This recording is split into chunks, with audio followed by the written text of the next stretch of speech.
Happy New Year, everybody! Feliz Navidad. That's Christmas, bro. Oh, okay, yeah, we're past that. Feliz Año Nuevo is the phrase you're looking for. Oh, please bilingual. Anyways, I'm the voice of Black Diamond Wrestling, Harry Broadhurst, sitting to my right. It's Warren Freeman. And we are here with the BDP for... Are you down with BDP? Black Diamond preview for Winter Brawl 2014 to come to you from the Wheeling Eagles Club in Wheeling, West Virginia. Go ahead and give them the specifics as far as prices and everything. Well, it's going to be $10 beer or alcohol for anyone 21 and over. Fake IDs, okay. Also, okay, no fake IDs. All right. Anyway, we got a meet and greet as well. Yes, indeed. Right before the show, the wrestlers, entertainers, superstars, call them what you will. Yeah.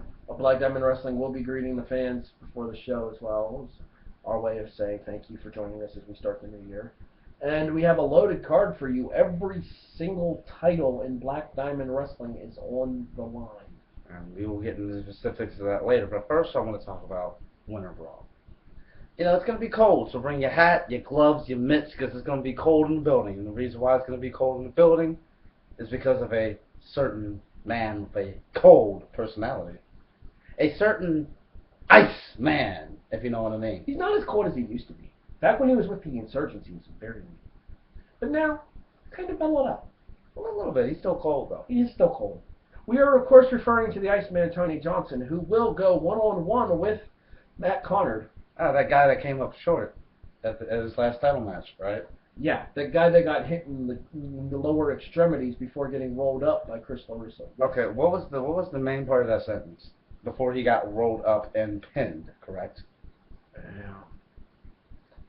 Underhanded tactics by our heavyweight champion. But yes, Matt Connard did come up short in his attempt to capture the Black Diamond Wrestling heavyweight title. It doesn't matter if it's underhanded or not. He is still the champion.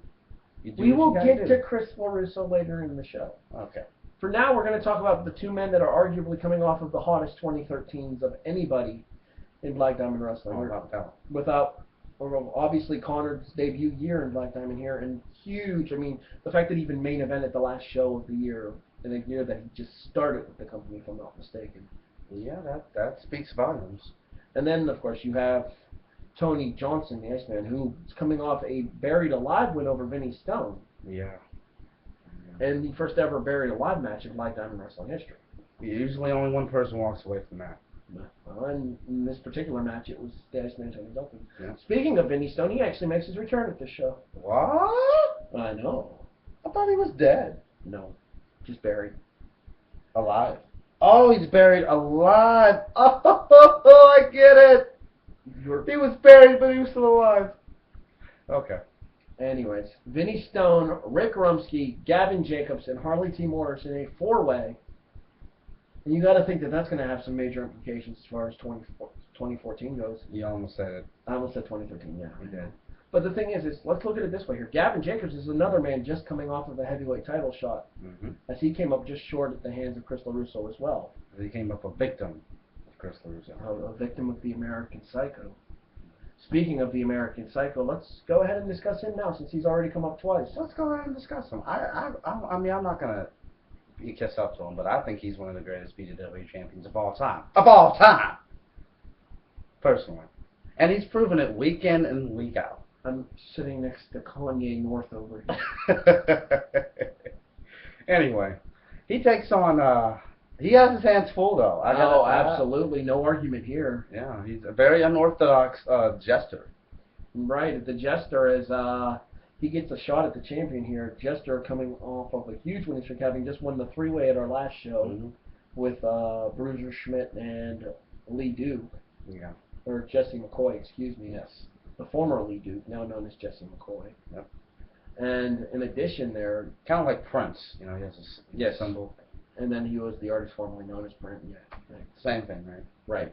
But I think we can both agree on one thing here. Mm-hmm. The one thing that the American Psycho is going to have to look out for is that vicious roundhouse kick of the Jester. How does he do that? I have been informed that move is called Joker's Wild. It is wild because it comes out of nowhere. It literally comes out of nowhere, and that's the best way to knock somebody out, was when they least expect it. Because if you're expecting it coming at you, you might have time to react enough to be able to get your hands up to block some of the blow, but Yeah, that roundhouse kick comes out of absolutely nowhere. We have seen him put people in their place with that kick. And you don't expect someone of his stature to be able to do that. No, absolutely. And especially as effectively. Incredibly agile for a big man, is the Jester. Yes, he is. But let's not forget here, we have arguably the smartest man in the company as the heavyweight champion in the American Cycle Cruise. There is no argument about it. You have to be the smartest man to carry that title. You have to have a drive and nobody else has. Well, then let's talk about the man that used to hold that title, shall we? Let's talk about it. Let's talk about Dan Sandwich, the bread man. Oh, the Church of Resnick? No. No? No. Okay. Does not work out that way. But that is who Dan Sandwich is facing. He does go one-on-one with the creator, founder, and leader of the Church of Resnick. That would be Sean Resnick. Mm-hmm. I gave him music.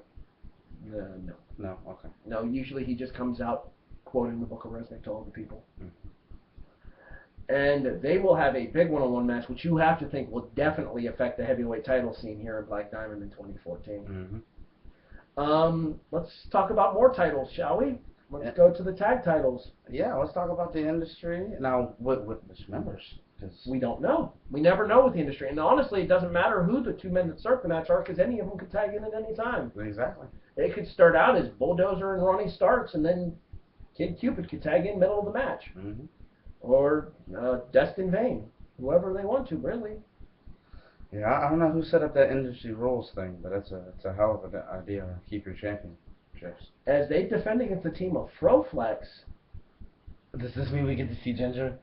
Yes, Ginger will be there. Yay, Ginger! The team of Chest Flexor and the man who came up just short against Diamond Division Champion Chase Aarons at our last show, that would be Andrew Palace. Mm-hmm. And, well, while we're at it here, and I can go ahead and talk this now because this is the last match. Yeah.